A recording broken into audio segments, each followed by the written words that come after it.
여러분 안녕하세요. 지난 한 주간도 잘 지내셨는지요? 오늘은 평범한 신비 11번째 시간으로 흙에 대해서 나누려고 합니다. 여러분 흙을 밟아 보신 지가 얼마나 되셨는지요? 흙을 밟으면 흙이 아스팔트나 그 시멘트보다 푹신푹신해서 밟으면 느낌도 좋고, 그리고 발가락 사이로 들어오는 그 흙의 느낌 때문에 그래서 아주 살아있는 것 같은 느낌도 들고요. 기분이 좋아지죠.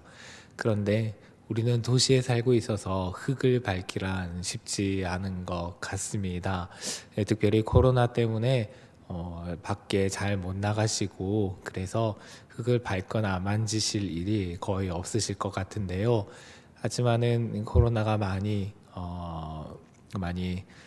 퍼지고 있고 어려운 때지만은 또 여건 되시는 대로 그렇게 자연 속으로 가서 흙도 밟아보시고 그리고 만져보시고 또 자연을 누리시면 좋지 않을까 싶습니다. 네, 이제 본격적으로 이제 흙에 대해서 나눌 텐데요. 여러분 진시황 잘 아시지요? 중국을 최초로 통일한 진나라의 시황제 진시황은 불로불사를 꿈꿨던 것으로 유명합니다. 그래서 그는 불로초 또는 불사약을 얻기 위해서 먼 곳으로 사람들을 보내기도 하고, 그리고 전국에서 많은 사람들이 진시황에게 찾아와서 자기에게 불사약이 있다 또는 불사를 위해서 불로불사를 위해서 황제를 위해서 기도하겠다라고 해서 진시황에게 돈을 많이 뜯어갔다라고 그렇게 합니다. 그런데 진시황은 결국에는 불로초나 불사약을 찾지 못하고 누군가가 불로약이다라고 해서 준 그 약을 먹었는데요. 그 약이 오히려 독이 되어서 일찍 생명이 단축되었다라는 이야기가 전해지고 있습니다. 불로불사약인 줄 알고 마신 것이 결국은 수은이었다라고 합니다. 그래서 그가 이제 묻혔는데요. 그가 묻혔던 그 진시 황릉이 1974년에 발견이 되었죠. 그 1974년에 발견된 어마어마한 규모의 그 황릉에는 바로 흙으로 만든 병마와 그리고 병사의 인형들이 있었지요. 옛날에 이제 순장을 할 때에 사람을 이렇게 그 왕이나 또는 어떤 그런 귀족이 죽으면 그 순장을 하지 않았습니까? 순장을 할 때 그 가족들 또는 종들, 노예들도 같이 묻기도 했는데요. 그렇게 살아있는 사람을 묻는 대신에 그렇게 흙으로 만든 인형들, 허수아비를 함께 묻기도 하였다고 합니다. 그래서 진시황이 남긴 그 약 6천여 개의 그 병마 도용은 인간은 결국 흙으로 돌아갈 수밖에 없다라는 그 진리를 상징적으로 잘 보여주는 것이 아닌가 합니다. 그는 불로불사를 꿈꿨지만은 결국 그가 남긴 것은 그 무덤에 있는 흙으로 만든 병사들 그리고 병마의 모형들 뿐이지요. 이처럼 사람은 흙에서 와서 흙으로 돌아가는 존재다라고 하나님께서는 성경을 통해서 우리에게 말씀을 하십니다. 창세기 2장 7절에 보면 여호와 하나님이 땅의 흙으로 사람을 지으시고 그 코에 생기를 불어넣으시니 생명이 되었다라고 그렇게 말씀하고 있지요. 흙으로 사람을 지어서 그 코에 생기, 숨, 하나님의 영을 불어넣으셔서 살아있는 사람이 되게 하셨다라고 했는데 그것이 사람의 시작이다라고 성경은 전하고 있습니다. 그리고 아담과 하와가 범죄한 이후에 하나님께서는 아담에게 너가 흙이니 흙으로 돌아갈 때까지 얼굴에 땀을 흘려 먹을 것이다. 네가 흙에서 취함을 입었기 때문이다. 너는 흙이니 흙으로 돌아갈 것이다 라고 창세기 3장 19절에 보면 아담에게 명령을 하셨는데요. 이처럼 성경에 의하면, 특별히 창세기에 의하면 사람은 흙으로 만들어졌고 흙에서 와서 그리고 결국에는 흙으로 돌아가는 존재다라고 그렇게 우리에게 알려주고 있습니다.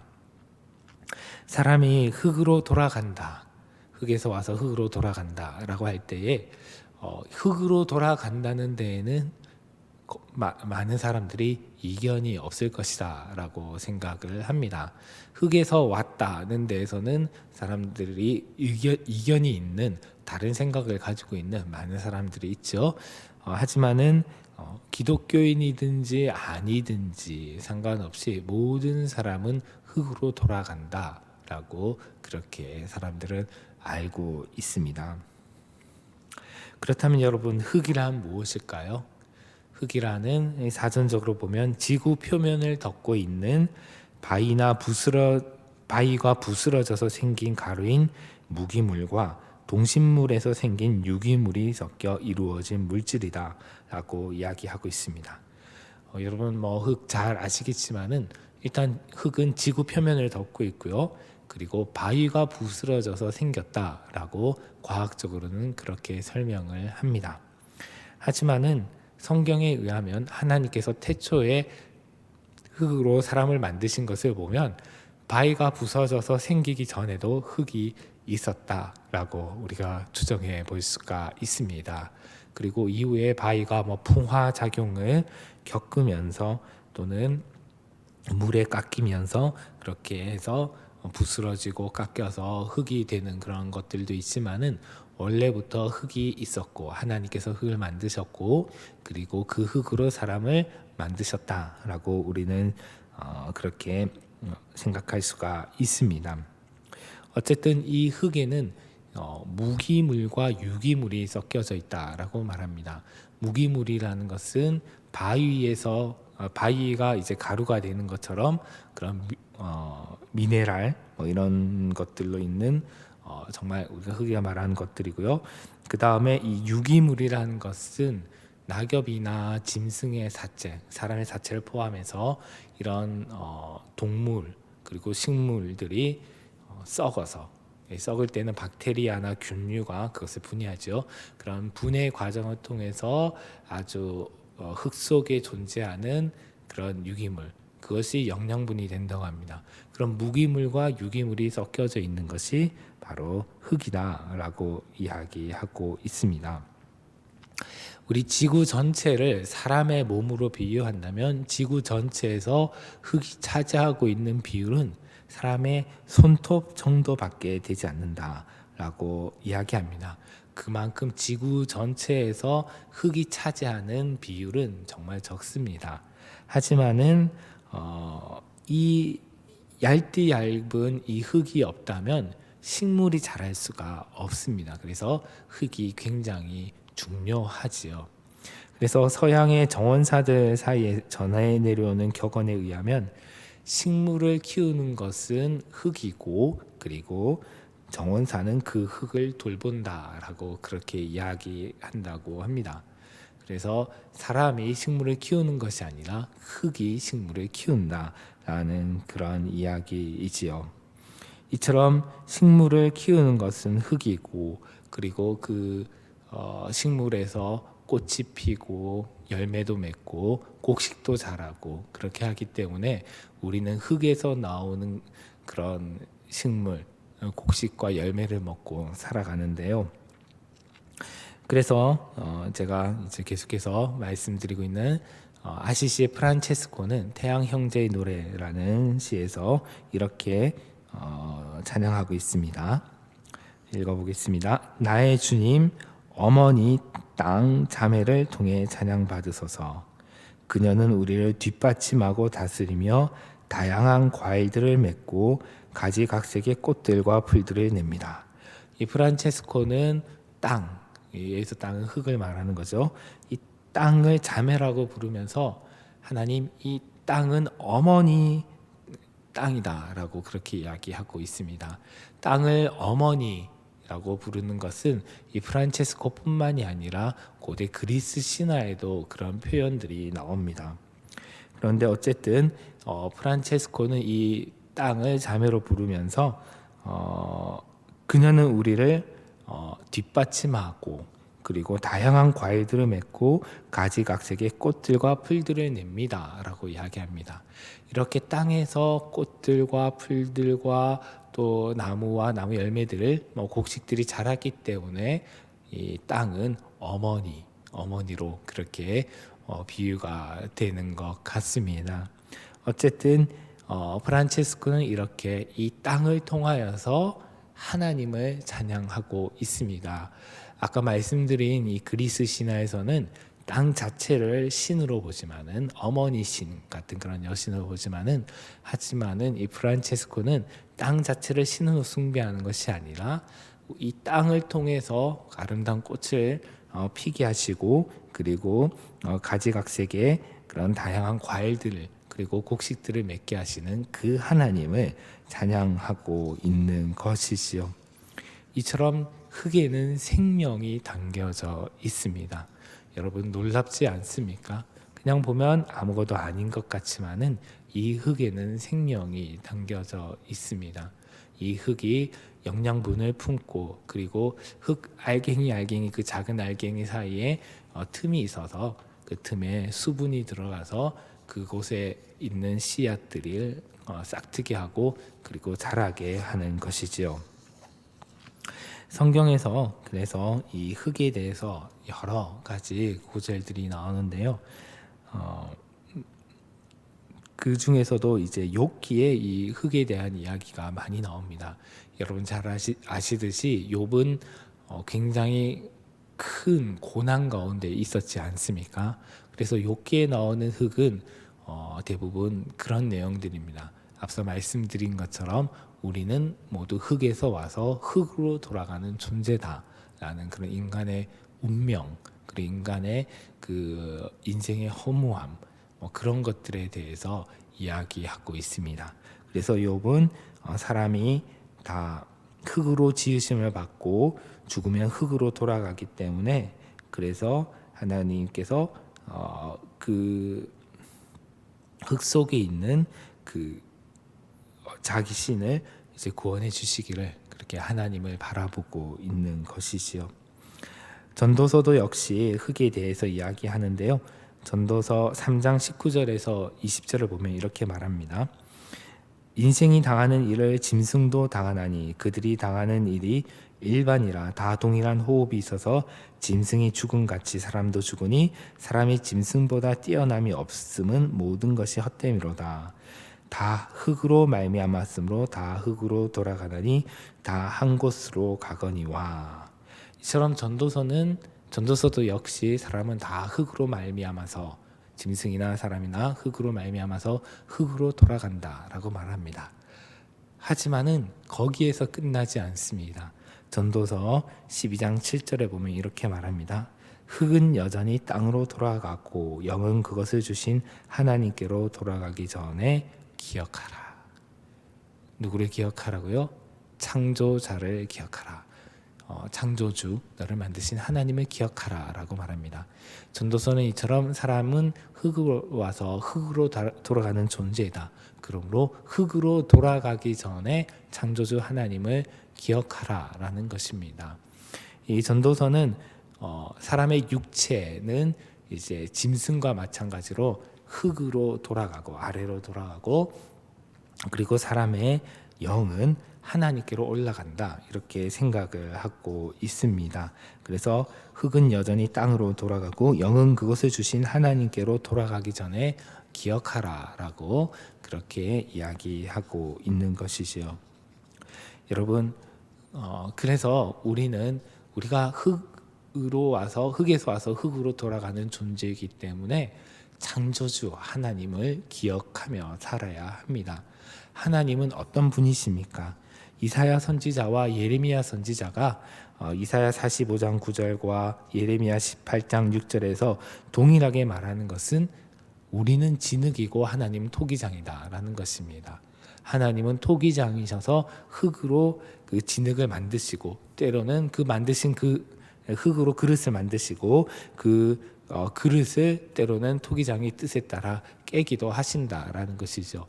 결국 우리는 하나님의 손에, 하나님의 주권 아래에 놓여 있다라고 이사야와 예레미야 선지자는 그렇게 이야기하고 있습니다. 그렇기 때문에 우리는 우리의 인생이 흙에서 와서 흙으로 가는 존재인 것을 기억하고, 창조주를 기억하고, 하나님을 의지하고 그렇게 살아야 하는 것이지요. 여기서 우리가 또 한 가지 생각할 것은, 하나님께서 토기장이시다라고 하는 것은 여러 가지 생각할 점을 주는데요. 그 중에 정말 중요한 것 한 가지가, 토기장이신 하나님께서 우리를 만드실 때 각각의 모양대로, 각각의 특성대로, 성품대로 만드신다는 것입니다. 하나님의 손에서 하나님은 똑같은 그릇을 만들어내시는 것이 아닙니다. 공장에서 만들어내듯이 똑같이 모든 사람을 찍어내는 것이 아니라, 하나님께서는 한 사람 한 사람을 각각의 독특한 모양과 빛깔로 빚어내시는 것이지요. 각각 독특한 성품을 가진 그런 고유한 존재로 만드신다는 것입니다. 앞서 말씀드린 진시 황릉에 있는 그 병마의 도용, 그 병마의 흙 인형도 똑같은 모습이 하나도 없다고 합니다. 그래서 이제 학자들은 실제 사람의 모습을 토대로 이 인형들을 만들었을 것이다 라고 추정을 합니다. 당시 진시황의 실제 군대 약 6천여 명의 그 군대의 모습을 본떠서 그 병사 도용을 만들었기 때문에 다 똑같지 않고 각각 다른 모습이라는 것이지요. 그렇다면 그 흙 인형, 그 도용의 그 본이 되는 그 사람들은 누가 만드셨죠? 바로 하나님이 만드신 것이죠. 아시듯이 세상에는 똑같은 사람이 하나도 없지 않습니까? 하나님께서 모든 사람을 독특한 디자인으로, 그리고 독특한 모습으로 만드셨습니다. 흙이라는 것도 굉장히 다양하다고 합니다. 똑같은 흙이 아니라 흙에도 성격과 그리고 모양과 이런 것들이 다 다르다고 합니다. 알갱이의 크기에 따라서 알갱이가 가장 굵은 것은 모래고, 가장 가는 것은 진흙이고요. 그리고 그 사이에 또 많은 다양한 크기의 그런 알갱이들이 있고, 그리고 또한 어떤 흙은 산성이고 어떤 흙은 알칼리성이고, 이렇게 그 성격도 가지고 있는 것도 다 다르다고 합니다. 그렇게 하나님은 다양하게 우리 자신을 만드셨습니다.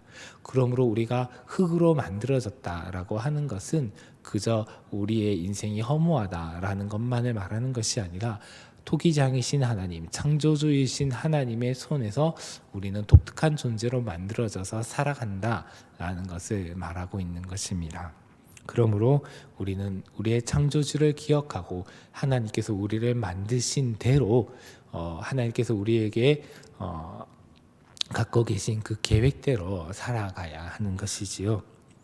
마지막으로, 그러면 여러분, 사람이 흙에서 와서 흙으로 가는데요, 흙으로 돌아간 그 뒤는 어떻게 되는 걸까요? 흙으로 돌아간 다음에는 모든 것이 허무하게 사라지게 되는 것일까요? 이사야 26장 19절은 이렇게 말합니다. 제가 읽어볼게요. 주의 죽은 자들은 살아나고 그의 시체들은 일어나리이다. 티끌에 누운 자들아, 너희는 깨어 노래하라. 주의 이슬은 빛난 이슬이니 땅이 죽은 자들을 내놓으리로다. 이 말씀은 구약 성경에 나타나는 부활에 관한 언급 중에 최초로 이제 분명하게 나타나는 부활이 언급된 그런 구절입니다. 여기에 보면 주의 이슬, 빛난 이슬이, 주님의 이슬이 땅을 적실 때에 땅이 죽은 자들을 내어놓는다고 했습니다. 땅에 죽은 자들이, 티끌에 누운 자들이 일어나 깨어서 노래한다라고 하였습니다. 그래서 땅 속에 묻힌 자들, 땅 속에 묻힌 자들이 형체가 남아 있을 수가 없죠. 흙으로 돌아간 이들이 주님의 이슬이 땅을 적실 때에 깨어 일어나 노래한다라고 했는데요. 여러분, 이슬은 언제 땅을 적십니까? 아침이죠. 아침에 이슬이 땅을 적실 때에 그 티끌에 누운 자들이 일어난다라고 했습니다. 전통적으로 이제 부활은 아침의 비유가 됩니다. 제가 재작년인가 그 만남지에 부활은 아침이다라는 내용의 글을 쓴 적이 있는데요. 부활은 아침입니다. 부활이 일어나는 시각은 아침이죠. 예수님께서 부활하신 그때도 아침이었고요. 그리고 예수님을 만났던 그런 예수님의 무덤에 갔던 여인들이 예수님을 만남으로써 어둠에서 깨어나서 빛을 보게 된 것도 그 아침으로 비유할 수가 있습니다. 부활의 경험은 아침이죠. 그러므로 이 이사야 26장 19절에서 아침에 그 이슬이 땅을 적실 때 땅에서 죽은 자들이 깨어 일어난다라는 것은 바로 부활의 날, 부활의 아침에 땅의 흙으로 돌아간 이들이 깨어서 하나님께로 일어나서 하나님을 찬양한다. 부활하여 찬양한다. 바울의 표현으로 말하면 신령한 몸을 입고 다시 깨어나서 하나님을 찬양하게 될 것이다 라는 것을 라는 것으로 이해할 수가 있습니다. 그러므로 여러분, 우리는 흙에서 와서 흙으로 돌아가지만 그것이 끝이 아닙니다. 부활의 아침에 우리는 다시 깨어나 신령한 몸을 입고 하나님 나라에서 하나님을 찬양하는 그런 복된 영원한 생명을 누리며 살아가게 될 것입니다. 그러므로 여러분, 우리가 흙에서 와서 흙으로 가는 존재인 것을 기억하고, 여러분 흙을 보실 때에 우리에게, 흙에 불과한 우리에게 생명을 주셔서 지금 우리와 같은 존재로 살게 하시는 하나님께 감사하고요. 그리고 우리가 흙으로 돌아갈 존재이기 때문에 교만하지 아니하고 창조주 하나님을 의지하고요. 그리고 흙으로 돌아간 다음에도 우리를 다시 깨어서 신령한 몸을 입고 하나님을 노래하게 할, 하나님을 찬양하게 할 그 하나님을 믿음으로 소망을 갖게 되기를 바랍니다. 기도하겠습니다. 하나님 아버지, 흙에 불과한 저희들에게 이렇게 통기장신 주님께서 생기를 불어넣어 주시고 사람이 되게 해 주시고, 이렇게 이 하나님께서 만드신 자연 세계 가운데서 살아갈 수 있게 해주심을 감사합니다. 하나님, 저희 각자는 하나님께서 독특한 모양과 빛깔대로 독특한 성품으로 만드신 아름다운 존재인 것을 고백하고 감사합니다. 하나님께서 가지고 계신 계획을 따라 그 계획대로 살아가는 저희가 되게 하여 주시옵소서.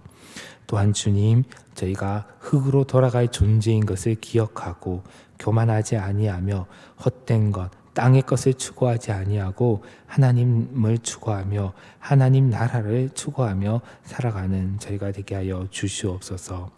아울러서 주님, 저희가 흙으로 돌아가지만은 그것으로 끝이 나는 것이 아니라 부활의 아침, 하나님의 이슬이 땅을 적실 때 다시 일어나 신령한 몸을 입고 주님의 나라에서 영원히 살며 주님을 찬양할 것을 저희들이 소망하게 하여 주시옵소서.